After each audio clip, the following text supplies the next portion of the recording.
बच्चों, let's read the question first. The question states the impulse for voluntary forced breathing starts in. Four options are given. First is medulla, second is cerebral hemisphere, third is vagus and fourth is spinal cord.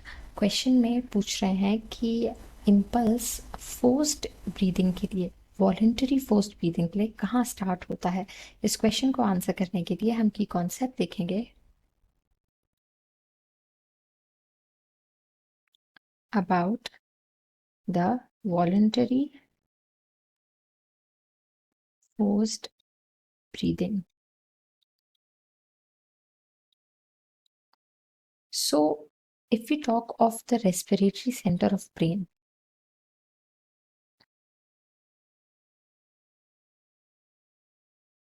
the respiratory center of brain is located in the medulla, wherein it controls both the involuntary and voluntary respiration, and respiration involves both the inhalation and the exhalation. तो यहाँ से medulla से वहाँ जहाँ पर pons and medulla oblongata, ये दोनों से ही जो इम्पल्स या जो सिग्नल्स जनरेट होते हैं वो इवेंचुअली फ्रीनिक नर्व्स तक जाके जो मसल्स हैं रेस्पिरेशन में इन्वॉल्व, जो कि डायफ्राम है, लंग्स के जस्ट नीचे प्रेजेंट होती है डोम लाइक मसल, एंड जो इंटरकोस्टल्स हैं, एक्सटर्नल इंटरकोस्टल एंड इंटरनल इंटरकोस्टल्स, जो कि रिब केज के साथ इन्वॉल्व होती हैं, इन दोनों के ही मूवमेंट के लिए रिस्पॉन्सिबल होते हैं. बट अगर हम बात कर रहे हैं वॉलंटरी फोर्स्ड ब्रीदिंग, यानी कि हम नॉर्मल तो ब्रीथ कर ही रहे हैं बट हम फोर्स करके और थोड़ा सा एक्सपिरेशन या इनहेलेशन कर ले रहे हैं, इंस्पिरेशन कर ले रहे हैं, तो उसके लिए for forced breathing our forebrain is responsible, and the forebrain has the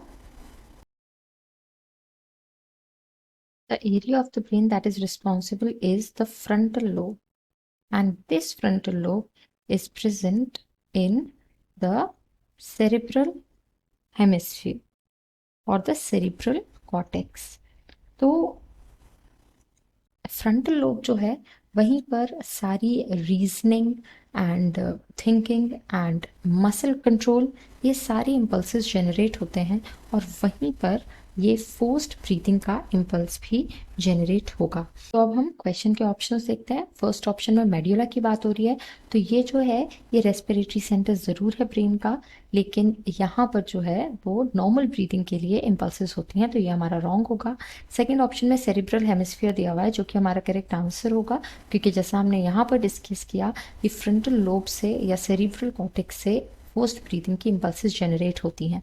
फिर थर्ड एंड फोर्थ में वेगस एंड स्पाइनल कॉर्ड है, ये जो दोनों ही हमारे रॉन्ग आंसर्स हैं, क्योंकि यहाँ पर ये इम्पल्सेस जनरेट नहीं होती जो कि फोर्स्ड ब्रीदिंग के लिए रिस्पॉन्सिबल हो.